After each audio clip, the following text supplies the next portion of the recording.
she got us in touch with Alex, and Alex immediately was so willing, and we're so grateful. So thanks, Marilyn, and Dan, and Adrian, and Dina, for all of the work you guys have done with the equity group and sort of helping create this dream, which is now a really great group that you've all joined.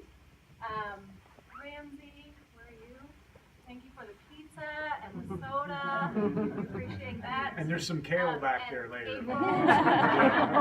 Bounce it out. April and Jessica and Jen, thank you guys so much for helping kind of just get this space ready, because they had children here up until 6 o'clock, and somehow this all happened in that time. So thank you all, and families, thank you guys. We couldn't be here without you, and so grateful to have some middle schoolers in the house too. You guys are the future. Thank you, Alex. Do you want to come on up? Shall I start your StoryCorps? Yes, let's start with that. Great.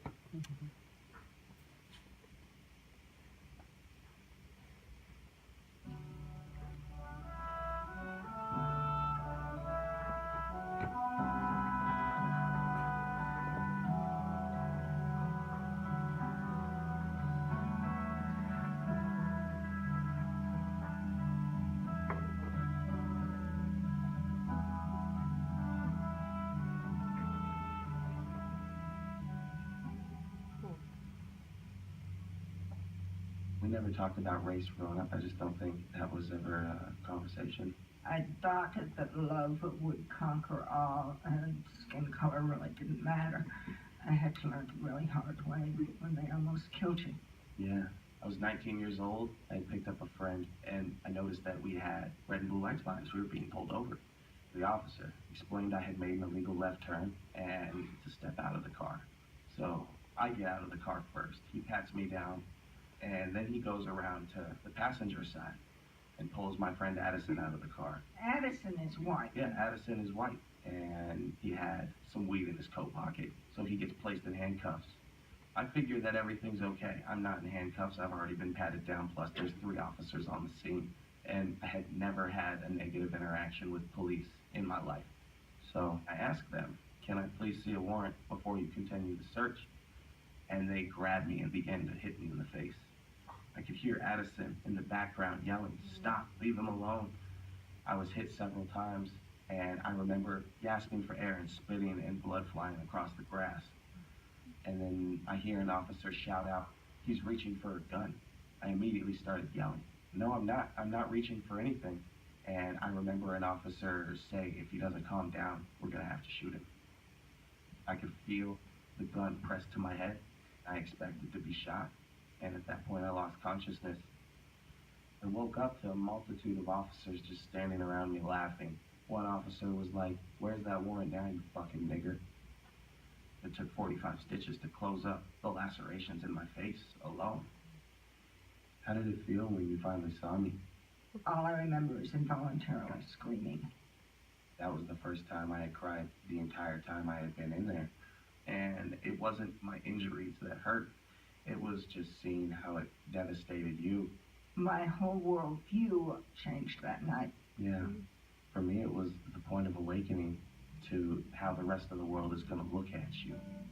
I was just another black face in the street, and I was almost another dead black male.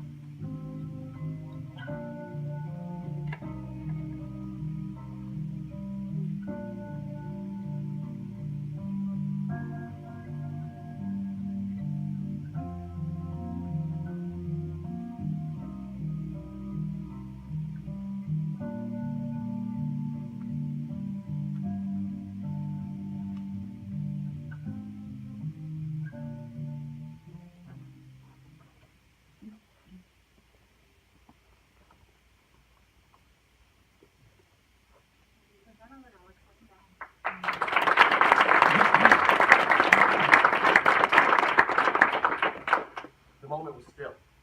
Silent. Condensation clung to the peeling tint on the glass windows. Then, that was ordered from the vehicle. "Get out of the car, put your hands on the hood." He pat my pocket. Pat, pat. A black youth who matched a profile. Pat, pat. Any knives, needles, and narcotics? Pat, pat. Anxiety. My blood pressure increased.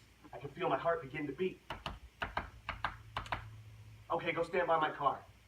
How did this happen, I thought. I don't recall a sign prohibiting a left turn. It's dark and cold, and I just want to go home. And now what does he need this additional squad car for? Are we in danger? Do we need to be afraid for our lives? These are questions that I did not know I needed to ask myself. My passenger is in handcuffs. He may receive a ticket, but who knew? Who knew he'd be a witness to the reality of police brutality or excessive force to soften the words so the city can hear you? Who knew he'd be forced into a false statement of offense to pretend? They told him, that nigger's not your friend, he'd do the same to you, but would they do the same to him? Is it an ism? Or is it system? Or is it both? And can we all be victims? To protect and serve, I thought. At least that's what I was taught. But what I was taught is not reality. Can I see a warrant? Does that warrant a multitude of Denver police to grab, beat, and tackle me? My life's been thrown off track, but wait. I'm a student, the son to a strong mother and father, the brother to a beautiful sister, a young man of color. And yet I'm face down in the gutter, and I ask you, why? Why am I dying from being beaten so badly? Why do the police laugh and call me nigger? Victimized. Just another Jim Crow hate crime. And as the shock clutches to my body, I think to myself, will I survive? Will I live to see 21? The answer is yes. Is there any other option? Yes. I am not a statistic. Yes, I will be a voice for all victims and survivors of such violence. Yes, I will fear none and give way to no oppression. And no, you cannot have a statement until an attorney is present. And yes, I am demanding photos be taken prior to any treatment. Thank you.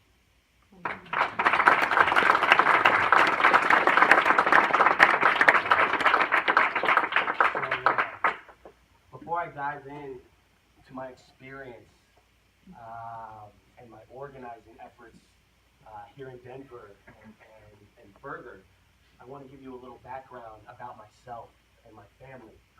I'm currently 26 years old. I have a beautiful daughter who's running around upstairs. My partner's in the back with me, and this all began when I was adopted. I was adopted at 2 days old into an Anglo family. Both my parents are white, and 4 years later they ended up adopting my sister. Different biological family, but we're family nonetheless. That's our unit, that's our bond. We're just as good, if not better, than blood.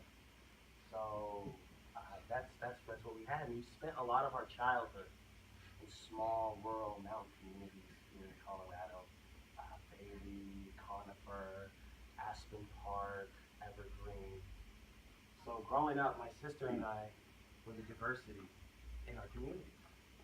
You know, my mom came from a very small town, Americus, Georgia. She grew up in the height of segregation, where blacks didn't come into the white part of town and whites didn't go into the black parts of town. And there was a lot of racism, honestly, inside of her family. You know, and she always disagreed with this mentality. And as soon as she could, she fled the oppressive, small-minded thinking of Americus, Georgia at the time, and she landed here in Denver. This is where she landed. She met my father. My father has a lineage of Denver police in his family. My grandfather on my father's side and my great-grandfather on my father's side are both Denver police officers. Roughly 40, if not more, years of career service in Denver Police Department. So they met, they get married, they adopt my sister and I. We're growing up in these small rural communities, and my parents would run into these little nuances. They didn't have an understanding of privilege, and they didn't have an understanding of social norm and the way black people were going to be viewed in this society. They brought us up in a household where color blindness essentially was one of their tools, their mechanisms to combat racism. The idea that we don't see color, we love you no matter who you are, what you look like, and actually have a memory of my very first racial interaction happening when I was 4 years old. I was in an altercation with another boy on the playground at West Jeff Elementary School, and I don't remember what the altercation was about, but I remember in response this boy saying, well, sometimes not all white kids like to play with black kids. And I remember my mom running down, tripping over things as she's running as fast as she can. She grabs his kids up and says, "You don't talk to my son this way," and throws them out of a public park. Yes. That moment was the defense I needed, because I didn't understand race. I didn't understand why this juvenile, this youth, this kid my age was attacking something I couldn't change. It didn't feel right.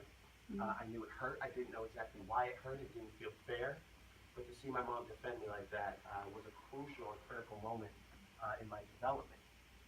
So, growing up, my mom would take my sister to the only Safeway in our community looking for products to treat her hair. She's got beautiful hair.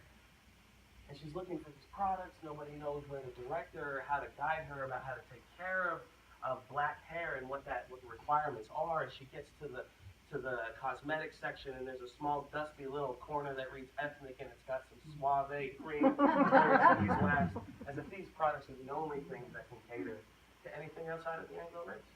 So my mom would have to take my sister to parts of Denver, hours outside of our daily commute and within our community, and find people who can teach her how to take care of his hair, find hairdressers who can take care of her hair. To increase the diversity in our play dates, my dad would take us to City Park, Washington Park, other parks in the metro area, so we could have more diversity in our day-to-day interactions with other youth growing up. I didn't understand that it was an issue for me to be going into a convenience store or a Walmart or a grocery store that I could go into repeatedly with my parents and not have any problems. I could walk in with a backpack, I could walk in with a hood on, and whatever I wanted to wear, and it wouldn't be an issue. Until I started to come back as I got older with my friends, being the only black graduating student in my high school class, and growing up in this veil of privilege, I didn't quite have an understanding of what was happening.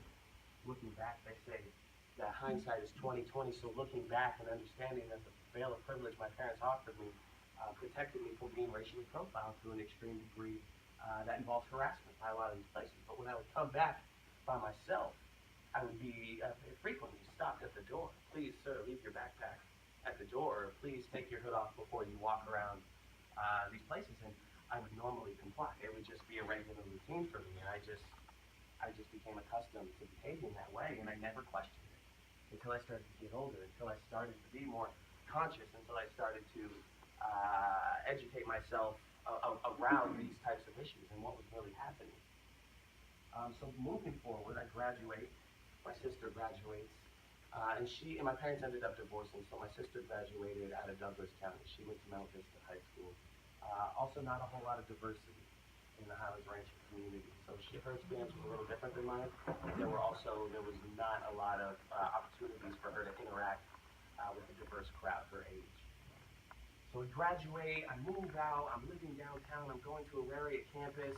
I just purchased my first vehicle. It's an '84 Lincoln Town Car. You can see, some of you are familiar with what that model is. It's a big body. If you've seen The Godfather, you've probably seen it in there driving around.